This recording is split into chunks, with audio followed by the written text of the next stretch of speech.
tardes o buenas noches. Estamos en una nueva entrevista para Voz Media. Esta vez vamos a hablar de las elecciones en Bolivia. Faltan poquísimos días para que haya elecciones en un país que viene de crisis política, con una serie de problemas regionales que podrían influir muchísimo en esta elección y con un montón de candidatos con encuestas que son quizás un poco dudosas en lo que están diciendo que puede llegar a ocurrir. Además, con una crisis dentro del gobierno y dentro de la misma izquierda que viene gobernando el país hace tanto tiempo. Para eso va a hablar con nosotros Emilio Martínez Cardona, que es periodista, que es especialista, analista político y que nos va a dar un panorama sobre qué es lo que está pasando y qué es lo que puede pasar el fin de semana en Bolivia. Los saludamos. Hola, Emilio, ¿cómo estás? ¿Cómo estás, Karina? Un gusto estar de nuevo, reencontrarnos aquí en tu espacio. El domingo, efectivamente, el 17 de agosto va a elecciones nacionales Bolivia, con este escenario donde, si bien las encuestas muestran a dos candidatos opositores, cada uno con sus perfiles distintos, ya podremos comentar eso un poco más adelante, en torno a un 20% de apoyo cada uno. Los candidatos ligados a la izquierda están muy abajo. El que tiene más tiene un 7-8%. Después hay otro que no llega al 3%, pero con una gran incógnita que aparece en todas las encuestas de las distintas firmas consultoras, es que hay entre un 20 y un 30% de voto indeciso, nulo o blanco, lo que puede volcar resultados en primera vuelta y después influir en el proceso del balotaje. Claro. Bueno, hagamos esto, la parte, digamos, de los datos para entender bien cuáles son los candidatos. Son 8, ¿no? ¿Verdad? Los candidatos a presidente, digamos, inscritos. Al final sí, porque renunció Eva Copa, que era una candidata del arco oficialista, vamos a decir, que se dividió para estas elecciones.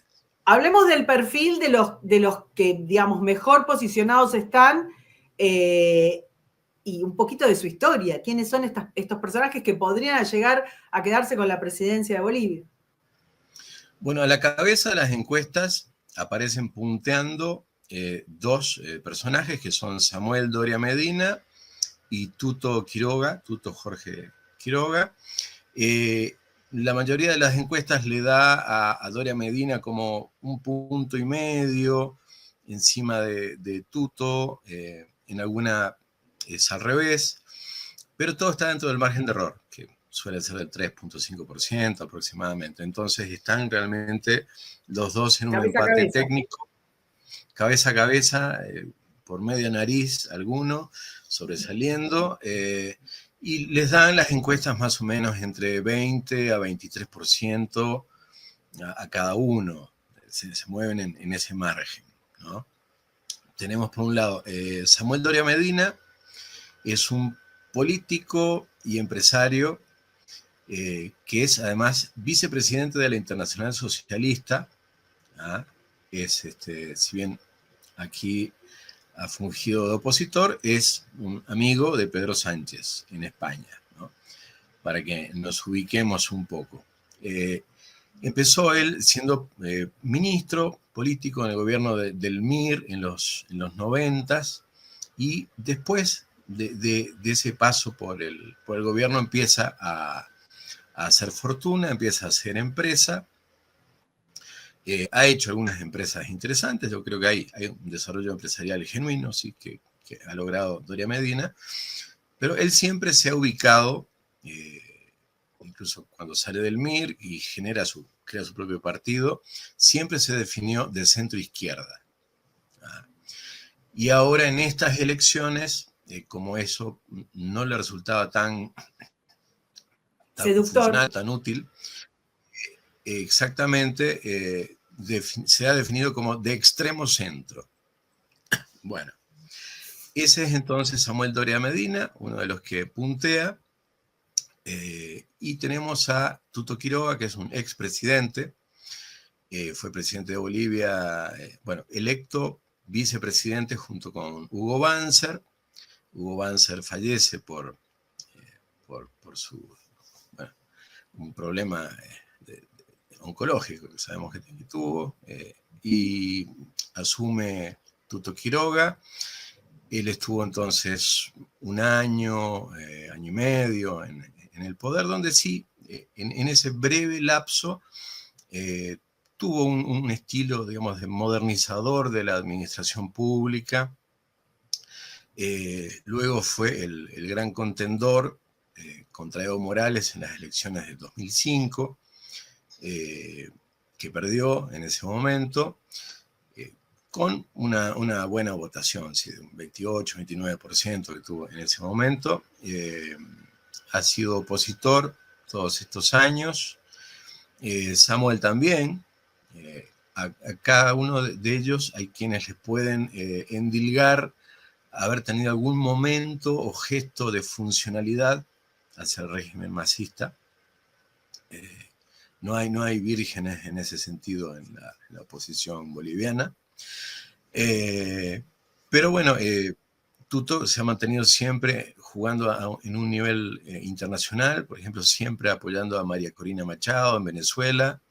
Sabemos que para estas elecciones hay apoyo de la gente de María Corina para el tema de control electoral. Eso es algo fundamental que sí sé que... Sí, te quiero preguntar sobre eso, pero terminemos con los candidatos porque es súper importante, claro. Esos son los dos punteros que van entonces con un 20 y pico %. Después, el tercer lugar aparece muy disputado. Inicialmente, el que estaba claramente tercero era el candidato de un oficialismo disidente, vamos a decir, alguien que se salió del MAS, que es Andrónico Rodríguez, que es como un Evo Morales joven, es como la carta de sucesión de Evo Morales dentro del Chapare. Y se suponía que iba a ser como un Evo Morales más refinado intelectualmente, pero empezó a abrir la boca en los debates y empezó a caer su intención de voto abruptamente.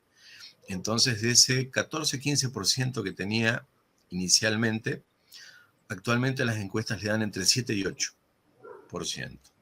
¿Ya? Entonces, ahora ese tercer lugar es disputado por el alcalde de Cochabamba, que es Manfred Reyes Villa, opositor de larga data a Evo Morales, estuvo en el exilio en Estados Unidos durante varios años, volvió durante el gobierno de transición, se eligió con un porcentaje muy fuerte como alcalde de Cochabamba, y en estos años ha de una forma coexistido con una especie de pacto de no agresión no escrito con el gobierno de Luis Arce, con esa otra parte del masismo. Y bueno, Reyes Villa fluctúa entre 7 y 10%, de acuerdo a las consultoras. Y después viene un corredor de fondo que también está disputando ese tercer lugar, que es Rodrigo Paz, senador, hijo del expresidente Jaime Paz Zamora, presidente en los años 90 en Bolivia, socialdemócrata del MIR, y su hijo tiene también un lineamiento ideológico parecido. Entonces, y después todos son microcandidatos, incluyendo al postulante oficial del MAS, al oficialismo arcista, vamos a decir, quien representa al presidente Arce, que es el ex ministro de gobierno Dardo del Castillo, quien aparece con 2% en las encuestas. Y según la legislación de Bolivia, si no se consigue el 3%, desaparece la sigla. Es decir, que podría darse esa maravilla. Esa magnífica noticia el 17 de agosto de que el MAS no llegue al 3% y desaparezca. Ahora, estos números que me estás dando y considerando, digamos, el nivel de transparencia que han presentado a lo largo de la región los gobiernos que son adeptos al socialismo del siglo XXI, mi pregunta siguiente es ¿cuánto podemos confiar en estas elecciones? ¿Qué transparencia? Va a haber veedores, hay muchos organismos que han hecho acuerdos o tenido alguna intervención. Vos recién nombrabas a María Corina también como como observando la situación. No sé cuánto puede hacerlo, dada su precaria situación, pero lo cierto es que da un poco de desconfianza considerando el gobierno y las internas del gobierno, de las que te quiero preguntar después, pero ¿podemos estar tranquilos con esta elección? No, no podemos estar tranquilos. A lo que me refería con el tema de María Corina es que sé que hay gente del equipo técnico que asistió a María Corina el año pasado en esa labor de detectar una patriada el imposible. fraude y de comprobar la victoria opositora. Bueno, hay gente de ese equipo técnico que está ayudando, por lo menos al frente de Tuto Quiroga. Creo que como se está armando una suerte de control electoral conjunto entre distintos frentes opositores, más agrupaciones, grupos ciudadanos, civiles, ¿no? Creo que puede hacer esa asistencia a todo ese bloque de control electoral grande que se está formando. Parece que se está haciendo el esfuerzo más grande de control del voto que se ha hecho en Bolivia desde el referéndum del 21F, que eso fue el 21 de febrero del 2016, cuando se le ganó el referéndum a Evo Morales, donde él quería imponer la reelección indefinida. Y ahí ganó el no. Creo que ese fue el momento en que se hizo un mejor control. Después han habido momentos terribles de muy mal control, como en el 2020, cuando gana Luis Arce, justamente. Exactamente. Por varias razones. Bueno, eso en cuanto a lo que puede hacer la oposición. Se está tratando de fotografiar todas las actas. Tenemos el Tribunal Supremo Electoral, que es, yo diría que está en una situación un poco híbrida o mixta. No es como el Consejo Nacional Electoral de Venezuela, que sea puramente un tentáculo oficialista, porque de hecho nació la composición del tribunal de un acuerdo durante el gobierno de transición, pero un acuerdo entre el gobierno de transición y la bancada del MAS, que seguía siendo mayoritaria en ese momento. Entonces hay figuras de distintos pelajes ahí mezcladas, y hay muchas luchas internas, hay presiones, y de hecho quien encabeza el tribunal, que es Oscar Hassenteufel, a la cuestión de un par de semanas atrás, aparentemente estaba renunciando. Después resultó que no, que había pedido una baja médica, la baja médica se extendió, y al final Hassenteufel volvió a ocupar lo que es en realidad es la vicepresidencia. La presidencia del TSD está acéfala y él es presidente interino. O sea, es una situación bien compleja la que hay ahí adentro de ese tribunal.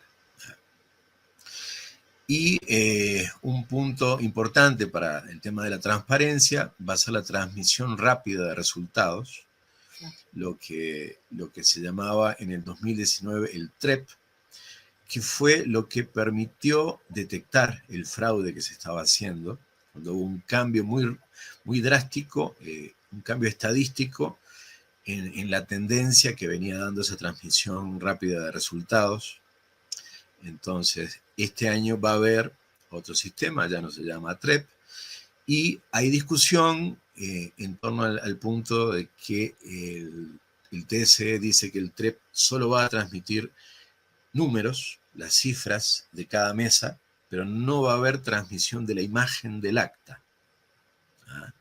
Entonces, ahí es crucial que la oposición tenga veedores en todas las mesas y tome fotos de las actas de absolutamente todas las mesas, para después de contrastar con cualquier discrepancia con los números que muestre el sistema de conteo rápido del TSE.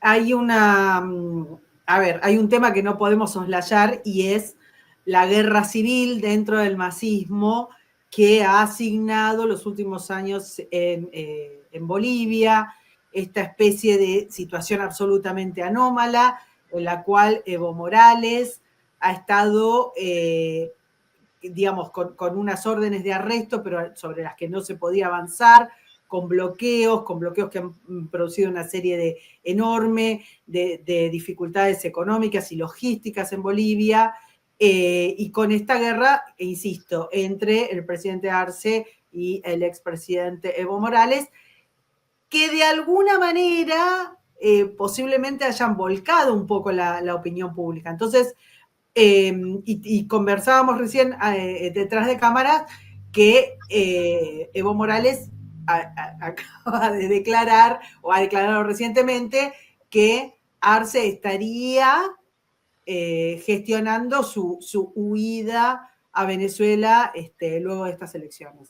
¿Cómo está, en qué situación está esa guerra civil? Para preguntarte después por estos indecisos, los jóvenes, los distintos grupos de votantes, pero primero tengamos el panorama, la foto a hoy, a días de las elecciones, de lo que ha sido esta guerra que ha durado casi toda la gestión de Arce, ¿no? Sí, el movimiento al socialismo, del que uno podía creer inicialmente que iba a seguir el modelo del PSV de Venezuela, un partido monolítico, totalmente centralizado y verticalista, al final terminó siendo algo más parecido al peronismo. Es decir, un pandemonium de facciones enfrentadas, mordiéndose la yugular, pero en cierto momento uniéndose. Bueno, en esta elección no han llegado a unirse y por lo tanto hay una oportunidad importante para la oposición o las oposiciones. Por el lado de Evo, él parece ya haber aceptado que va a haber una derrota y una salida del poder. Como él no está gestionando en este momento, él puede lanzar toda la culpa hacia Arce y su administración, y a partir de ahí él convertirse en el gran opositor, incluso el gran insurrecto contra el nuevo gobierno, vamos a decir republicano, que asuma a partir de fines de este año. Pero Emilio, ¿en qué situación está, perdóname, en qué situación legal está Evo hoy? ¿Dónde está? ¿Cómo está? Evo Morales tiene orden de aprehensión Sigue en la misma. Por sus casos de pedofilia y de trata de blancas. Él tiene orden de aprehensión. Lo hemos charlado aquí un montón de veces. Estamos hablando de un tipo que está prófugo en su país. De hecho, él tiene una especie de republiqueta que está ubicada en el centro de Bolivia, en el corazón de Bolivia, que es el Chapare, que es una suerte de territorio liberado del narcotráfico. Ese siempre fue su feudo, de ahí salió, su fuerza política nace de ahí, y es un lugar donde, por ejemplo, hace poco tiempo hubo varios meses donde la policía no podía entrar a ninguna zona del Chapare, y recientemente se han reinstalado en sus estaciones policiales, pero es una presencia muy limitada. Entonces, de hecho, Evo tiene esta orden de aprehensión, pero ha quedado confinado a su feudo. Es decir, Evo Morales actualmente no puede salir de esa zona porque... Tiene como una domiciliaria ampliada. Exacto, es un confinamiento, ¿no? Entonces es una provincia y parte de otra y listo, no puede moverse más de ahí, pero tampoco puede ser tocado dentro de ese territorio. ¿Ah? Entonces, él ha estado amagando durante mucho tiempo, incluso siendo presidente, él había dicho que si en Bolivia no hubiera el MAS, habrían una FARC. En el Chapare siempre ha habido presencia de la FARC, del PCC, del Comando Vermelho, entonces... en este espacio hace poco tiempo hemos hecho alguna otra entrevista hablando sobre el entrenamiento, no solo de la FARC, se ha hablado también del entrenamiento de eventuales miembros de organizaciones islamistas, como Hezbollah, por ejemplo, ¿no? Se está convirtiendo eso, no sé, en un mini Afganistán de libre. Fuera sí, hay una escuela de defensa bolivariana de las Américas que se inauguró en el 2011 con presencia de Ahmad Bahidi, que era ministro de Defensa de Irán y era jefe de la Guardia Revolucionaria, tristemente célebre por estar relacionado con los atentados en la AMIA. Claro. ¿Ah? Bueno, esta escuela inaugurada con la presencia de ese personaje ha tenido instructores iraníes durante muchos años, del cual sabemos que un coronel, daba sus clases en la semana y los fines de semana se iba a pescar al Chapare. Es decir, lo más probable es que en los fines de semana daba otra instrucción, pero a grupos irregulares en esta zona, en este feudo de Evo Morales. Así es de caótica e incontrolable la situación en este territorio que, insisto, está en el centro de Bolivia y tiene, por lo tanto, además la capacidad de cortar la circulación por las principales carreteras del país, por esa situación que tiene. Entonces, es posible que esto sea un componente importante del escenario que se viene en el país. Si logra subir un opositor, va a tener que lidiar con esta piedra en el Con zapato eso, por supuesto. llamada Sí, Evo sí. Morales.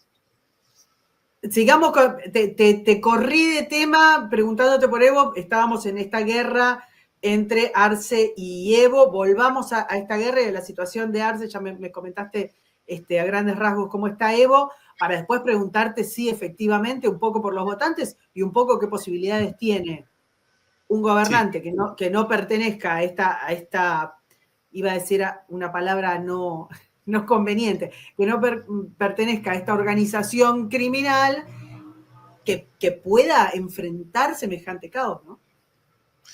Bueno, Arce en sí, su candidato, que es Eduardo del Castillo, su ex ministro de Gobierno, actualmente solo aparece con 2% en las encuestas.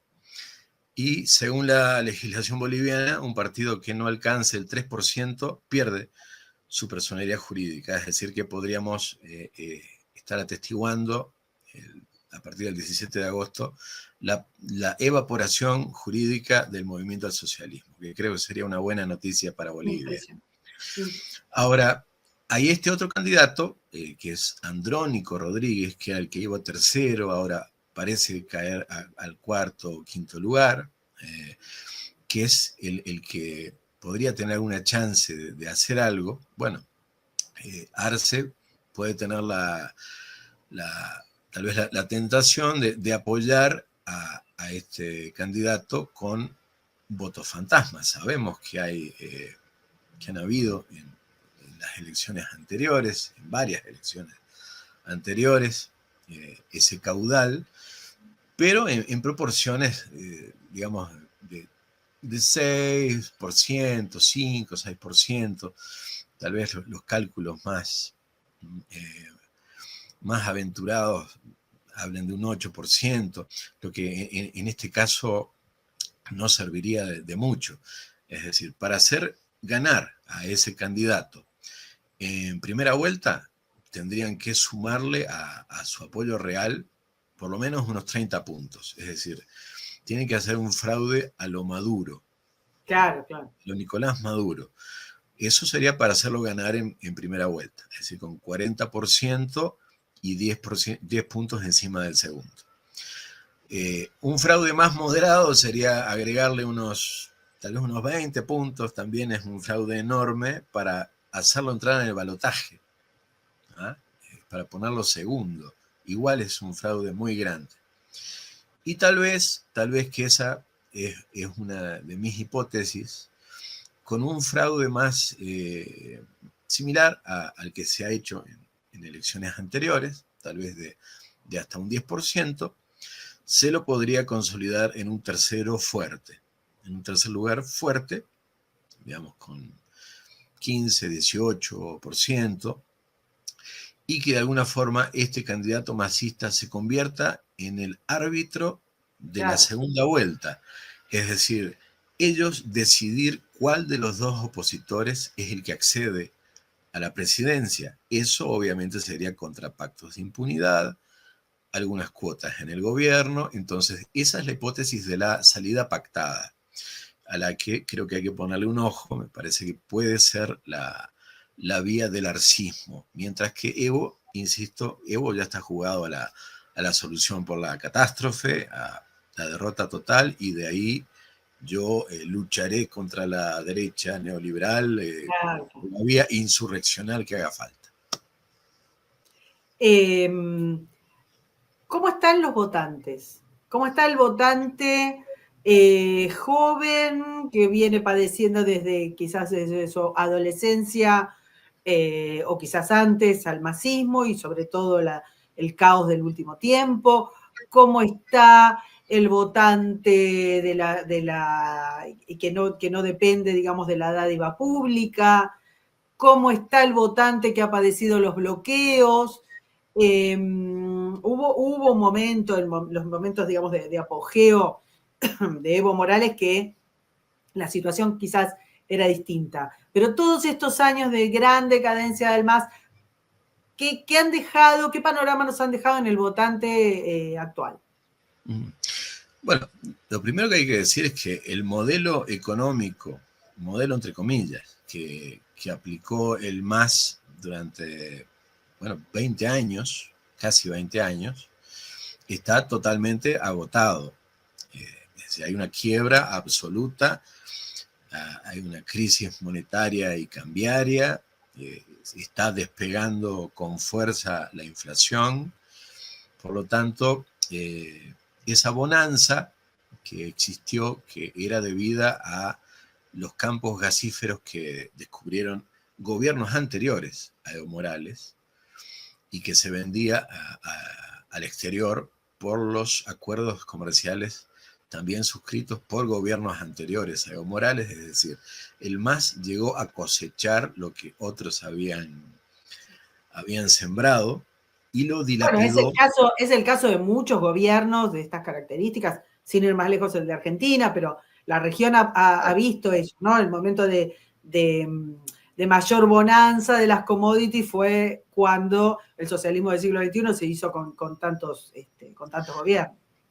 Correcto. Y mientras en los gobiernos de Evo Morales, los primeros gobiernos sobre todo, había ese flujo tan grande de dinero, una gran parte del electorado hacía la vista gorda ante las violaciones a los derechos humanos, ante la corrupción campante, flagrante, y ahora, bueno, ya no hay ese flujo, hay escasez de diésel, hay escasez de dólares, y al que le ha tocado administrar esa crisis es a Luis Arce, que fue el ministro de Economía durante casi todo el gobierno de Evo Morales, salvo una cuestión de unos 2 años. Por lo tanto, es corresponsable. Si bien él ha tratado de achacar las culpas a quienes fueron ministros de hidrocarburos en esa época porque no estimularon la exploración de nuevos campos, ¿no? Él era, como ministro, como cabeza del área económica, era corresponsable. Pero entonces le cae finalmente a Arce la responsabilidad por este agotamiento y crisis terminal y final del modelo socialista basado en los hidrocarburos. Entonces su popularidad está por los suelos, realmente sin chance alguna de proyecto político propio. Y me decías el resto de los votantes, ¿te parece que hay un agotamiento del apoyo al socialismo, algo que tenga que ver con las corrientes mundiales que van tendiendo hacia otro modelo, hacia otro grupo de ideas, o no? ¿O se mantiene?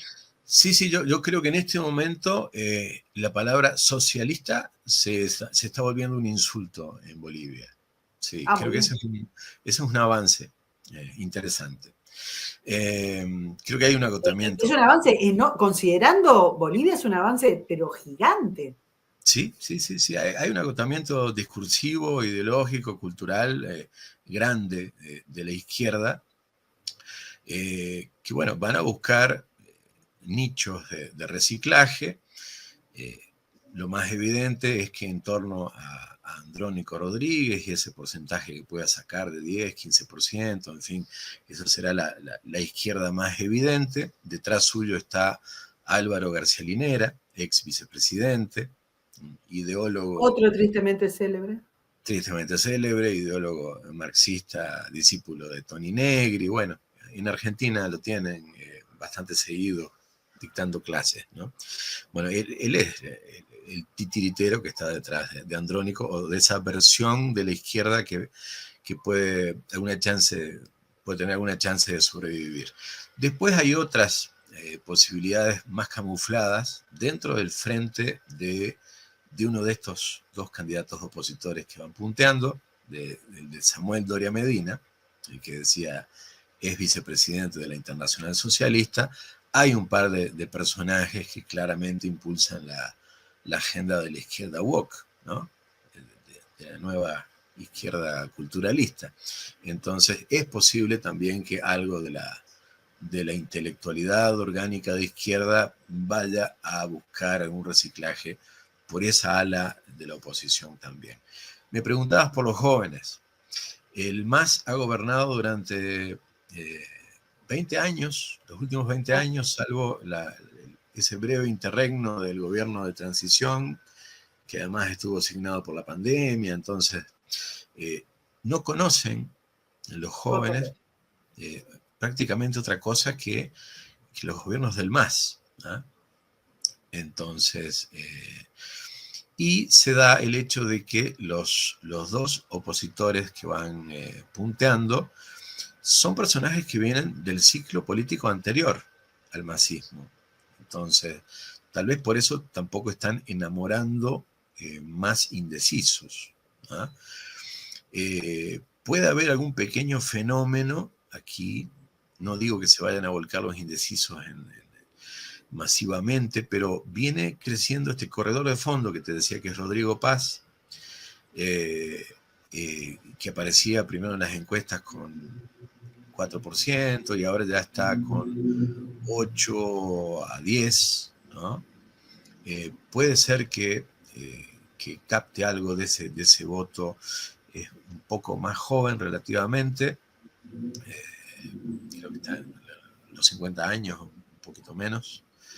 Y si bien, bueno, su padre fue presidente en los 90, él mismo es visto como una figura de renovación, pero también autoincluido en una definición de centro-izquierda, ¿no? Hay una situación particular, estamos diciendo, bueno, si todo fluye y si se repitiera, digamos, esto que están diciendo las encuestas, y si finalmente el MAS sale del gobierno, la situación que tendría tanto Medina como Tutto sería realmente caótica. En ese contexto hay dirigentes de la derecha o de la centroderecha, muchos que están presos políticos. ¿Cuántos presos políticos hay? ¿Cuál es la situación? ¿Se han decantado, se han pronunciado por algún candidato? ¿Algún candidato habló de ellos y de la situación catastrófica que está viviendo gente como Yanine Áñez durante tantos años?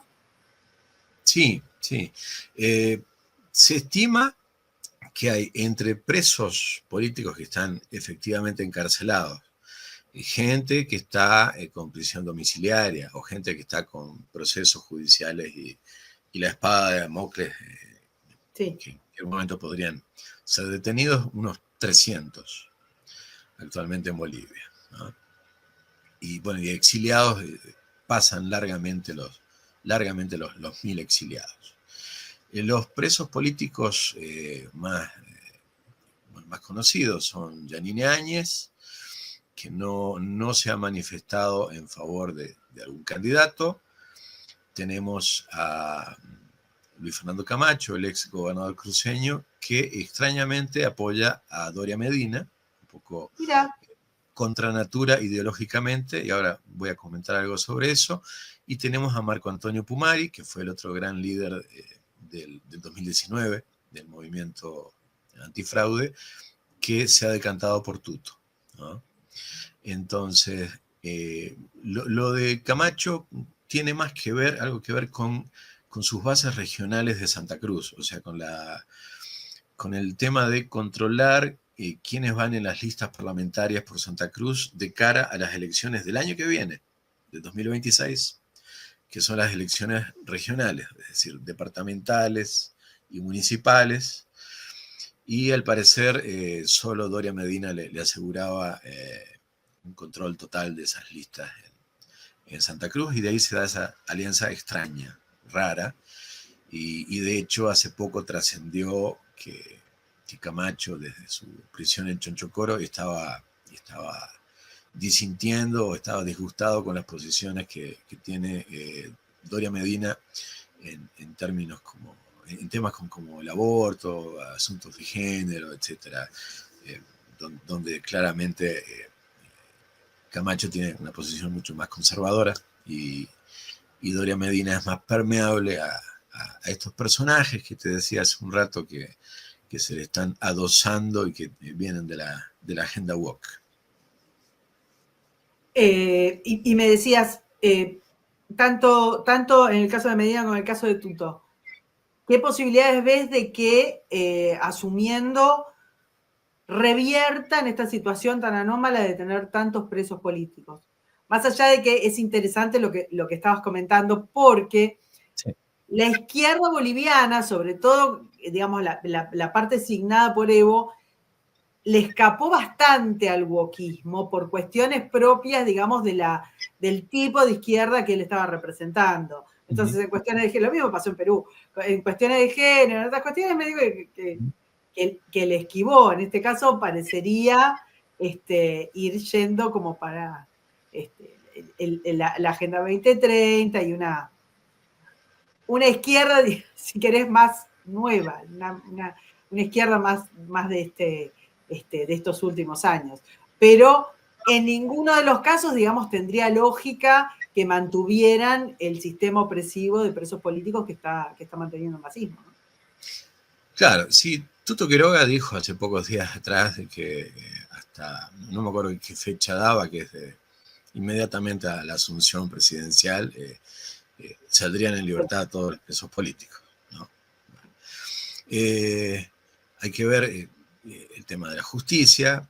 Ha habido una renovación parcial de los tribunales en diciembre del año pasado, que no pudo lograr controlar el arcismo. Entonces la justicia está un poco más flexible a la hora de si llega un presidente democrático pueda hacerse realidad eso. Entonces yo creo que es viable, ojalá que sí. Lo mismo que el retorno de los exiliados. Ahora, para gobernar, en definitiva, Tutto Quiroga y Samuel Doria Medina, gane quien sea el que gane, van a tener que gobernar juntos. No hay otra matemática posible para hacer mayoría en el Parlamento. Es decir, está sí, para enfrentar, de hecho, lo que nos contabas al principio, enfrentar la muy incómoda situación de el gobierno ese separado, antisistema, fuera del Estado de Derecho, que es la República evista, ¿no? Porque además los va a forzar, digamos, a utilizar de movida la fuerza pública. Hay que ver la situación de la fuerza de seguridad y el apoyo o no apoyo al masismo. ¿Cómo sería todo eso? ¿Lo ves posible o van a estar atrapados? Correcto. Tiene que haber una mayoría sólida en el Parlamento, y eso implica que va a haber un acuerdo después de gobernabilidad después de la segunda vuelta entre ambos. Tienen que co-gobernar. La pregunta es quién va de primero y quién acompaña. Yeah. Pero tendría que ser entre ellos. Y tienen, por una parte, que hacer frente a ese gran riesgo de seguridad que representa Evo Morales, pero además tienen que hacer frente a una catástrofe económica. Bolivia tiene dólares para pagar unos pocos meses de importaciones, hay colas gigantescas para el diésel, para el combustible. Es decir, realmente el modelo macroeconómico tocó fondo y hay que hacer un ajuste estructural, fiscal enorme del gasto público, donde, bueno, además, si si se manda a la calle a una gran parte de ese funcionariado público, bueno, ahí también van a haber movilizaciones que pueden ser utilizadas por Evo. Entonces, no es un panorama de rosas el que va a esperar al nuevo gobierno democrático para nada, ¿no? En ese sentido, y para terminar, te quiero consultar el exterior, tanto respecto de los organismos y los grupos internacionales que suelen apoyar al socialismo del siglo XXI y que de alguna manera van a querer seguir sosteniendo su influencia, el Grupo de Puebla, todo el chavismo, CELAC, y también la posición frente a los bloques de la región, como el Mercosur o a OEA. O sea, ¿cómo los ves a todos estos organismos frente a las elecciones, frente a esta situación que acabas de describir? ¿Y cómo verías a cualquiera, digamos, tanto a Quiroga como a Medina, también frente a este panorama?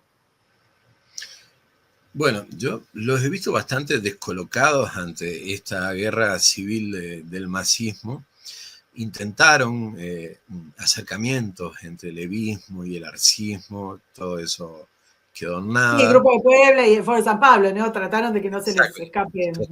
Trataron, y al final quien intentó una especie de tercera opción, que fue García Linera, entiendo yo que por también en el marco de estas estrategias de la Internacional Progresista, etcétera, de generar esta tercera opción que es Andrónico y que es, bueno, creo que es la pequeña vía electoral que le está quedando a la izquierda en este momento en Bolivia, ¿no? Pero muy pequeña. Después, ¿cuál va a ser la relación? Bueno, Doria Medina, siendo parte de la Internacional Socialista, podemos esperar algunas ambigüedades o vulnerabilidades hacia el Foro de Sao Paulo, eventualmente, tal vez hacia Lula. Tuto obviamente tendría una posición más firme. Otra cuestión es el acceso a los organismos multilaterales de crédito, que eso va a ser fundamental para el ajuste que viene. Necesita un préstamo internacional que se estima que tendría que estar en torno a los 12.000 millones de dólares.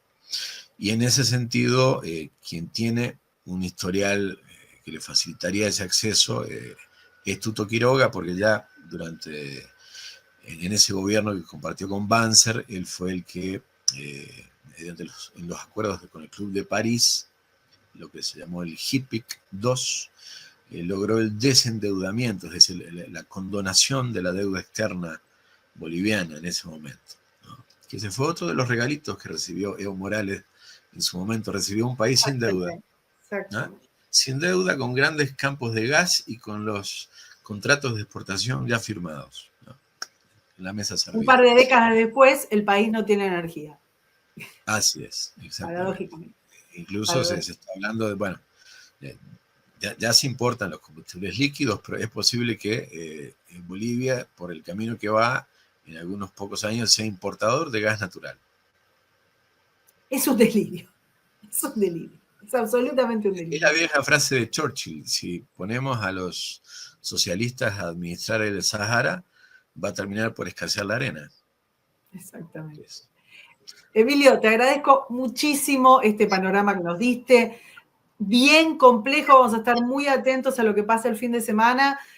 No solo que pase el fin de semana, sino lo que pase continuando con esto, porque en el mejor de los casos, si todo fluye, si todo es transparente y demás, igual es muy complicado lo que se le viene al nuevo presidente, es muy complicada la situación de desarmar. Es cierto lo que vos decías, el MAS está en decadencia, pero lleva muchísimo tiempo poniendo sus semillas en todo el tejido institucional del país. Entonces, desarmar eso va a ser conflictivo, va a permitirle, como bien decía Evo Morales, tratar de tirar abajo cualquier gobierno republicano, y tiene mucha experiencia haciendo eso. Y la región, por cierto, con Boric, con Lula, bueno, con el chavismo, con Petro, tampoco está muy, muy a favor de los derechos y de los derechos republicanos. Así que vamos a estar súper atentos. Te agradezco muchísimo habernos acompañado y nos vemos en la próxima.